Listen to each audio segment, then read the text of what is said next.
Bonjour à tous, bienvenue sur la chaîne Grandir dans la foi. Pour rappel, cette année, nous méditons l'Évangile selon Luc. Pour cet audio, nous allons nous pencher sur les 11 premiers versets du chapitre 5 de l'Évangile lucanien. Je ne vais pas lire le texte, je vais juste vous partager quelques mots sur ces versets, que je vous invite bien entendu à lire et à méditer. Amen.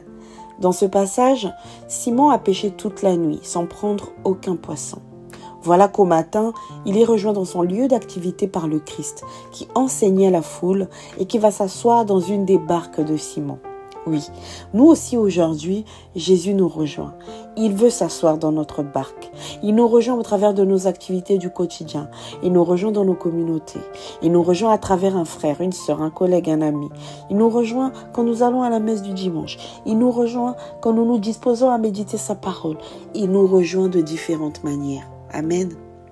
Au bord du lac de Génézareth, Simon, lui, se laisse enseigner. Et toi, mon frère, ma sœur, est-ce que tu es prêt à te laisser enseigner par Jésus? Es-tu attentif ou attentive à la parole que le Seigneur a pour toi? T'attends-tu chaque jour à recevoir une parole de lui? Nous avons besoin de sa parole pour absolument tout, car il parle et la chose arrive. Il parle et nous sommes guéris. Il parle et nous sommes nourris. Il parle et nous sommes libérés. Amen. Et pendant que Jésus t'enseigne, comme avec Simon, il regarde ce que tu fais. Il prend note de ta situation, de ce travail que tu cherches, de cet enfant que tu espères, de ce mariage peut-être difficile, de cette maladie qui te fatigue, de la situation pour laquelle, comme Simon, tu as travaillé toute la nuit, pour laquelle tu as pleuré des années, etc. Alors en t'enseignant, il va t'emmener à ouvrir ton cœur pour ensuite déposer à l'intérieur de toi ce réma, cette parole de lui dont tu as besoin. Amen. Simon connaît son travail et en plus il a pêché toute la nuit. Mais voici que Jésus va quand même lui demander de jeter à nouveau les filets. Et pourtant Simon va obéir. Maître, nous avons travaillé toute la nuit sans rien prendre, mais sur ta parole, je jetterai les filets, dit Simon. Amen. Quelle est donc cette parole, cette conviction intérieure que tu as peut-être toi aussi reçue dans ton cœur, mon frère, ma sœur, qui va peut-être à l'encontre de ta logique, à l'encontre de ce que tu penses être juste, mais qui est pourtant peut-être la clé de ta pêche miraculeuse.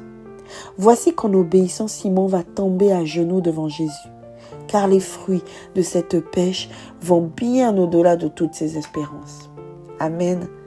Dans ton cas, mon frère, ma sœur, peut-être est-ce un pardon à donner, peut-être est-ce une conviction d'oser faire quelque chose ou de persévérer dans la prière pour un sujet, peut-être relancer encore tes CV, même si ça fait un bon bout de temps que tu sais.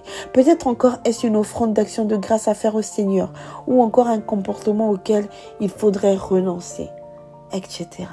Peu importe ce que c'est, je t'exhorte à prier et à obéir au Seigneur. Amen.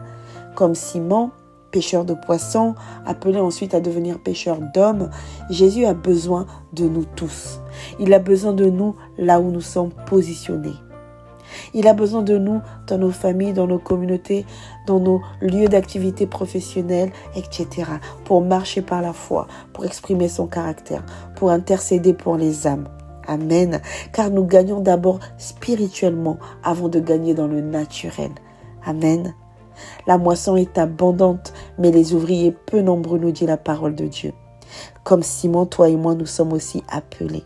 Le corps du Christ a besoin de nous tous. Amen. Sois béni, sois fortifié. Et il faut que je te le rappelle, Dieu ton Père t'aime profondément. Il s'intéresse à tout ce qui te concerne. Il sait tout de toi, enfant de Dieu. Appelle papa, parle-lui avec ton cœur. Amen.